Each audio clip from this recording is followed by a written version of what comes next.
Commissioner Azario. I'm the president of the Baker High School Alumni Association. And here with us today, we have Mr. Charles Hancock, class of 1962. Charles, I want to thank you for taking time to come talk to us. In high school, I vaguely remember you in high school. You didn't look like you do right now. A lot better, right? Yeah. We had more hair, and he was black. And he was black. Did you play any sports in high school? Not really. There was a couple of times, my situation was this, getting to and from Baker High School, because where I lived, I had to ride the bus to school. And then, of course, I went out for football one time, and it didn't exactly work out because I didn't have a way home, and I had to walk home, and it was a pretty good piece. So I kind of missed out on the athletic part of it, but I did go out for baseball at one time and football, but I wasn't really that big anyway. So you might remember this. Do you remember where Baker High School used to play the baseball games? Oh yeah. Where was it at? It was a few yards, I guess, from the high school. Okay. Yeah. And they had a track there too. Well, that's afterwards. Afterwards, so When we played ball, it was right back where the railroad tracks. That's where the football field was at. But Baker's baseball field was where Eddie Junior High is. Oh, okay. Because I went to South Columbus, and we used to go over there and watch the game. So. Well, I started Baker High School in probably the 9th grade, and I think it had just changed because prior to that, I think they had all grades at Baker, but when I went, I think it was just the 9th through 12th grade. No, when you went, it was the 8th grade. The 8th grade, Okay. It was on the far wing closest to Baker Village. That's where it was, the elementary school. Yeah. Yeah. Because I was there in '57. Oh. Well, we're talking just like it was not that long ago. It wasn't that long ago, 60-some years. Yeah. Yeah. So anyway, after high school, what made you join the service? Well, to tell you the truth, what happened is going to Baker and being, probably knowing a lot of the military brat, this kid. But That's all right. but we, at that time I probably had not been anywhere other than maybe Alabama and Florida and Georgia. And all the kids would come back talking about, they were stationed in Germany, and they were over here and there, and their dad was there. And a lot of my friends, their dad was military. So anyway, when I got the opportunity, when I graduated, I said, I'd like to see more of the world, like they did. So I went. And I was actually underage to join at the time. When I graduated, I was 17, so my parents had to sign for me. But I went to the recruitment. There used to be an recruiter that was on Broadway. Right, and it was in an old, I think used to be one of the bus stops. It was. So that's where I joined. And of course, I wound up joining the Air Force. Well, I guess myself, I volunteered for the draft right in front of the post office. Oh, yeah. Right there. But then my buddy and I, we walked over on Broadway, I call it the old bus station. Yeah, right. And I was just telling some of the other guys, we were looking at a poster, airborne poster, and the recruiter said, "You boys interested in joining the Army?" I said, "No, we volunteer." But said you got to be RA, regular Army, to go airborne. So we took an extra year. So really, where did I join? At the recruiting station, Yeah. So from there, okay, so you joined up. What month did you join? June. It was in June, right after graduation. Okay, so how soon after that did that take you? How did you get through your basic training? Well, of course, I had to get to, my first basic training was at Lackland Air Force Base in San Antonio, Texas. So I went there, and part of the process of signing up is I thought that I had wanted to be an air traffic controller, Mhm. So that being said, during the process, the physicals and all this stuff, they determined my eyesight. What you had to have perfect eyesight for a air traffic controller job. So they said that I didn't qualify because of my eyesight. So what they offered me was they said we can put you in a unit, the air police unit or the medical field. And so I got to thinking, I said, well, I think I'll pick the medical field, and that's where I wound up going is into, Lackland Air Force Base. I've been there. Um, do you remember Carlos Vega? yeah, I sure do. Do He you? played baseball and everything, That's right. Carlos. I'm gonna tell you the last time I seen him was at Fort McClellan. I mean, at the basic training. We were playing Lackland, and behind me, I would hear the name and I'd go around, and but I was going in and out of the ball game, and then at halftime when we're coming back, we're coming down the line, and right behind me, boy, real loud, Ish Mo, and I look around, I look back, and they had Carlos. He was waving over there, and that's the last time I saw him. Yeah. He retired from the Air Force. Oh, really? I've been told that. He retired at 89. And I tried to contact him, and Wow, he's just as much a part of us, and he could tell. I'm sure he could tell good stories, yeah. So I'll never forget that.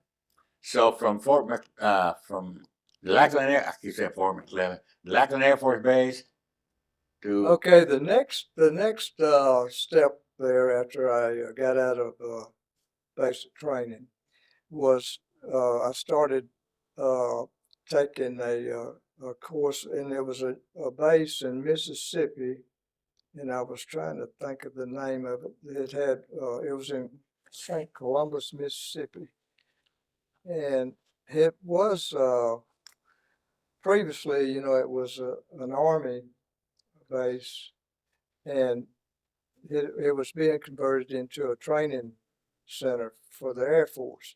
So what happened is they sent a group of us, well, several groups of us, to that location, and for a good while there, we were moved around barracks to barracks, training them up.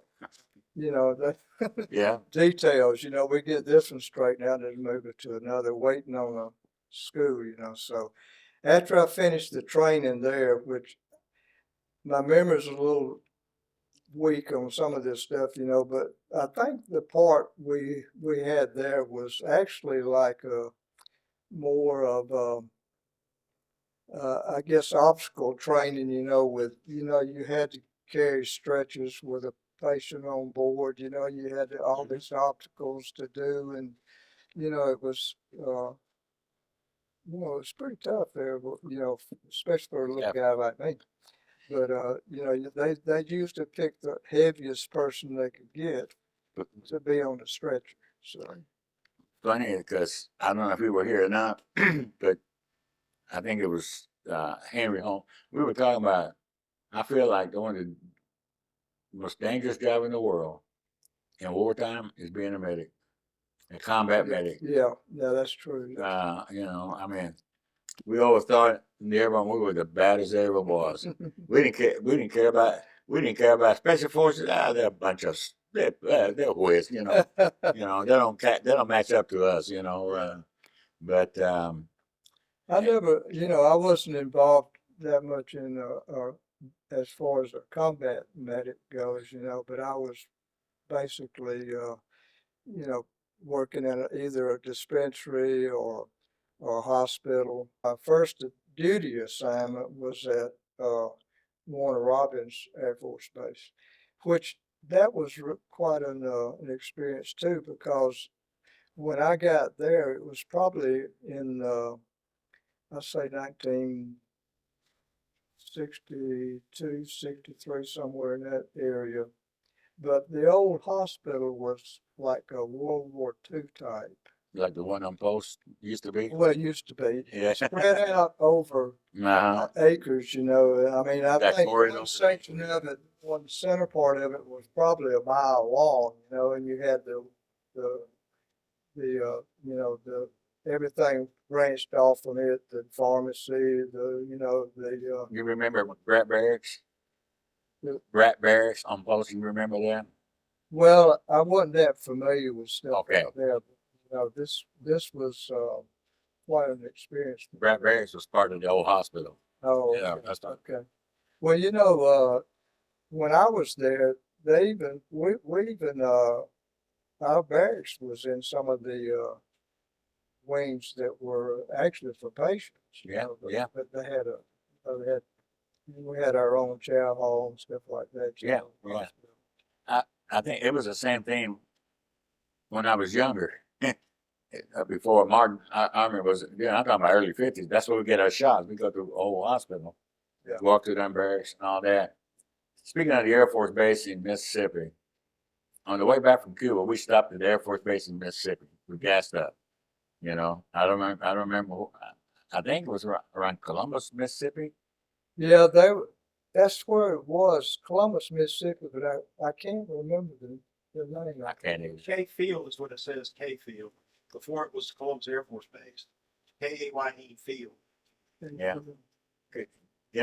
We just land, we stay in the plane, they fill it up, and we're gone again. So where were you stationed most of your time then? Well, I spent probably, I'd say about a year at Warner Robins.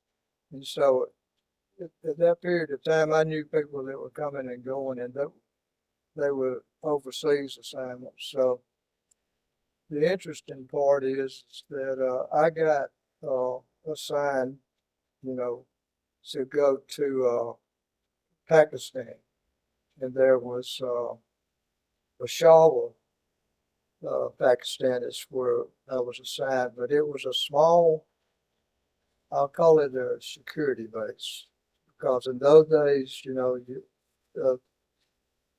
uh, Peshawar is pretty close. It's in the region where Afghanistan, China, and Russia. Mm-hmm.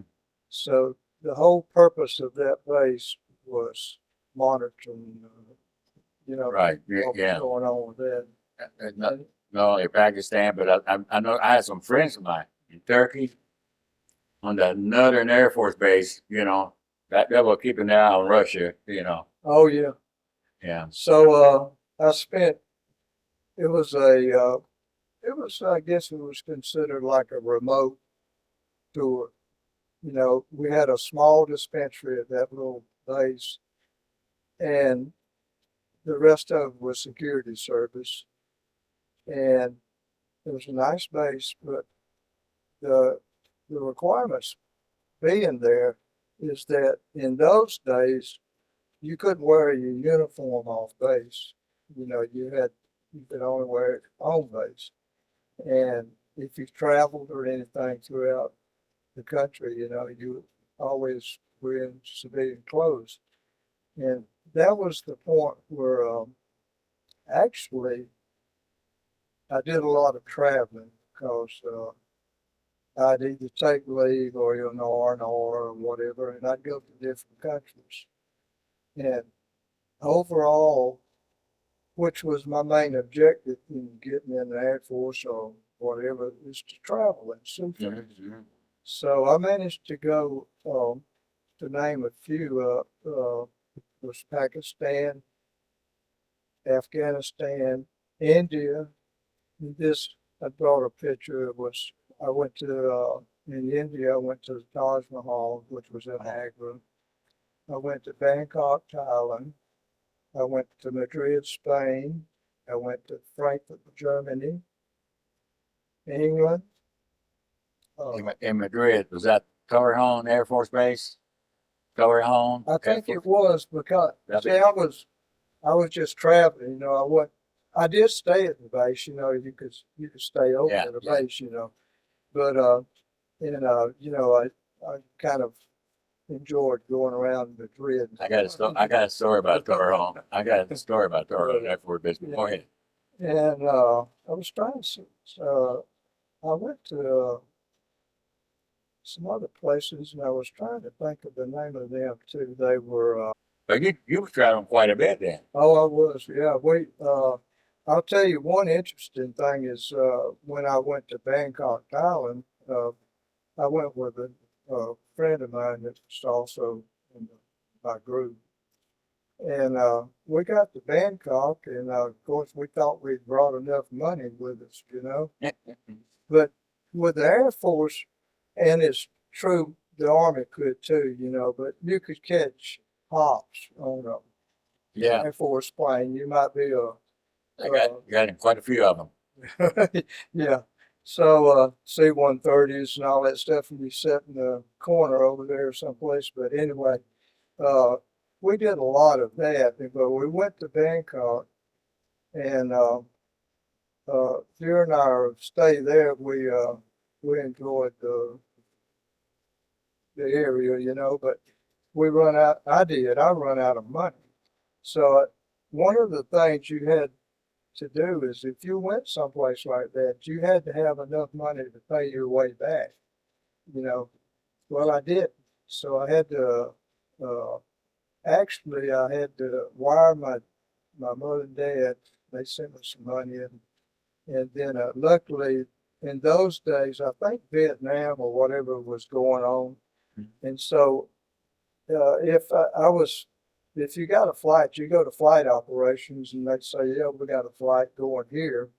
And then when you get down there, they would only take maybe like the troops going back to Vietnam that we wouldn't have a seat. You know? Yeah. So that kind of delayed us a little bit, but eventually I made it back to where I was supposed to. Let me tell you about my stuff. I took a leave. We had desert training, and I took a leave to go to Germany because my dad was stationed in Germany. So I got a hop from Fort Campbell to McGuire Air Force Base. Mhm. Well, we went to base up, and well, we don't have anything going to Germany, you know. We were going, we were looking for Frankfurt. Well, when we got to uh, McGuire Air Force Base, went to base op. There was a guy from the 82nd Airborne, you know. So we stuck together.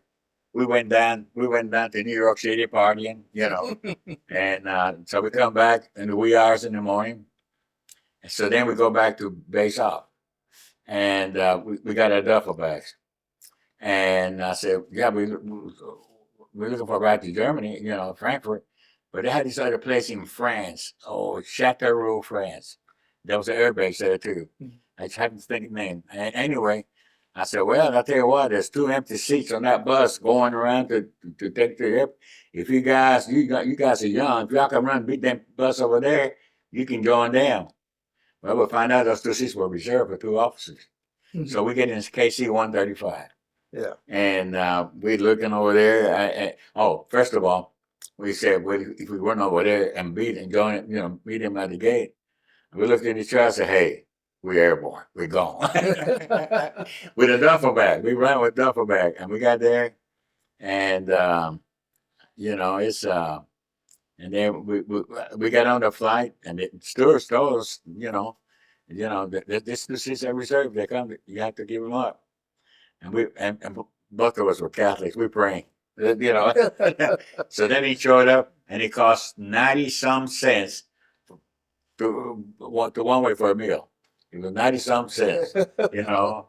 And then we landed in Châteauroux, and then we went to Frankfurt, the air base over there. Yeah, I think in Frankfurt, the air base and the the airport would come by, and we shook hands. You know, I said, you know, we shook. When you said that, I thought I remember that. You know. Yeah, I was thinking about that day, what I was talking about a while ago when, I said I run out of money. Well, I, I was pretty lucky at the time. There was a naval exchange there in, Bangkok. And by the way, you could buy uh, a pack of cigarettes for 10 cents, It's a long time ago. yeah. And, so, of course, we eat there a lot, and they had a little restaurant and stuff. And but then the lady there was a lady that worked there, and I was having to check out of my hotel, because I couldn't pay it anymore. So she let me stay at her. She had a house there locally. She let me stay there for a few days, Oh, till I got some money. and this is in what country? Huh? In what country? This was in Bangkok, Bangkok. Thailand. Okay. And I went, I was trying to think of a couple other things, places I went, but like I said, my memory's kind of foggy and I can't. Well, you know that's an experience. Oh, Baghdad, Iraq, I went there too. Yeah. To a lot That's of places. so you've been to a lot of places. You got to see you got to see a lot of the country. I did. And then, as a matter of fact, they extended me in Peshawar where I was stationed. And because at the time, the only thing, the only thing close to combat I came to was during that period of time. It was probably 1965, I'll say. But they had India and Pakistan started a little war like, and they were where our base was located was like in a cornfield, but it's a nice base and all, but they were flying over, dropping bombs and airborne, Oh, Indians, dropping.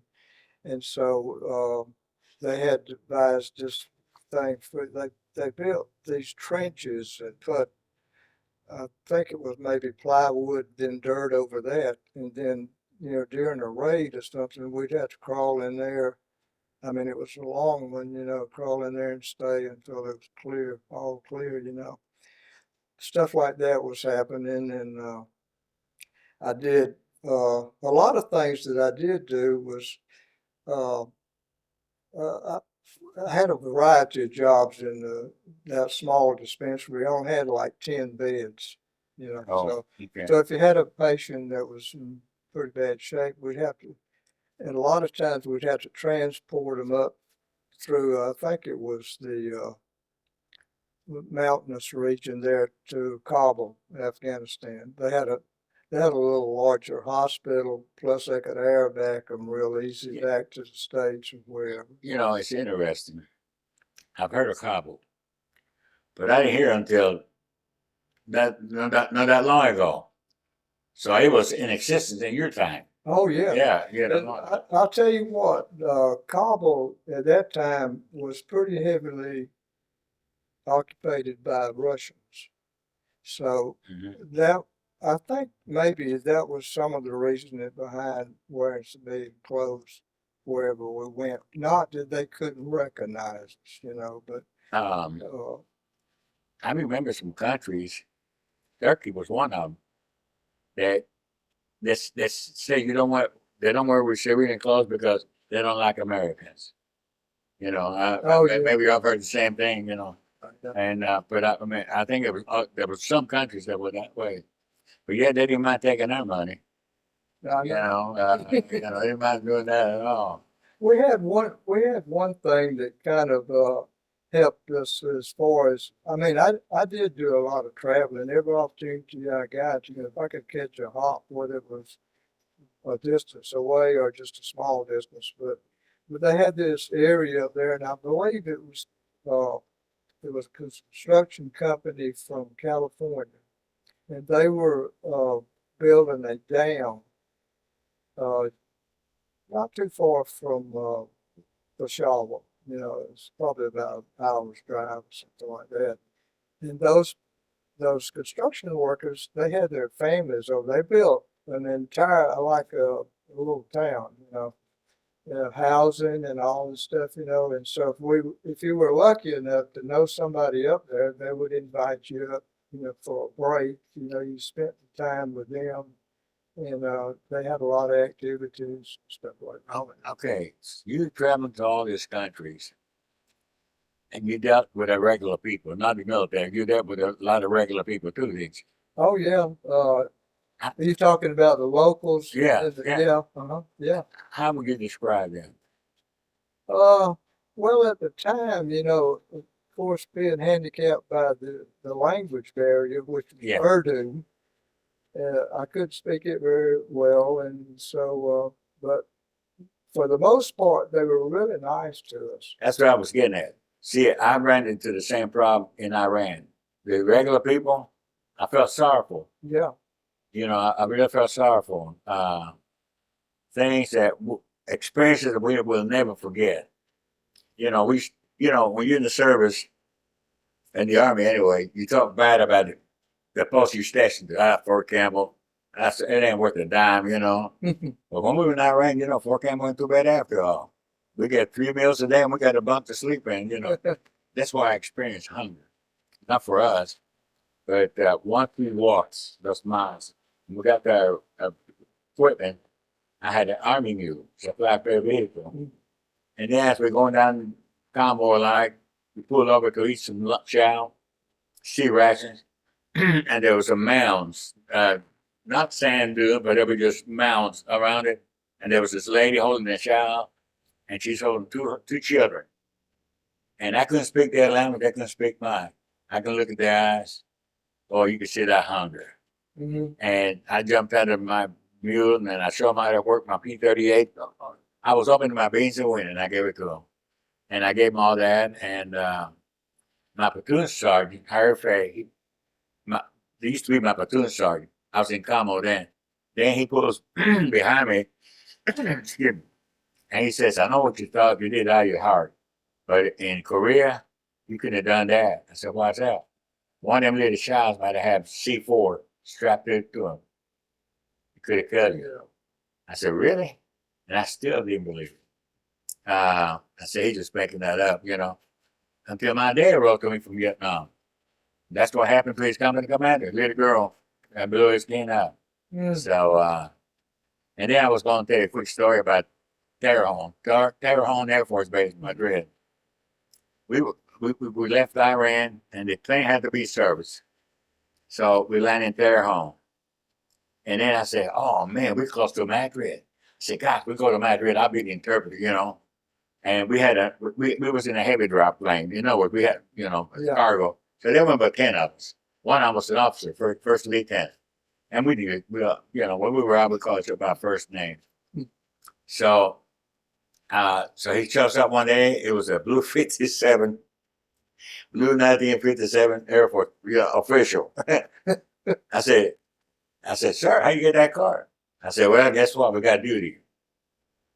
What are you talking about? We got duty? Oh, I got bent out of shape. And I said, here we are in a beautiful place, in Madrid, Spain. And we got, who bought? Well, I was hot. Nobody said anything. I should have caught into it.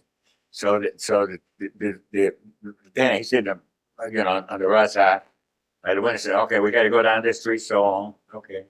And I'm still bitching up a storm, I can't believe that we got beauty, And then, okay, you got it on this highway, you got to make it right. And then I see Madrid, so many kilometers. Madrid, less kilometers. Madrid, less kilometers. I pulled over. Somebody pulled my leg.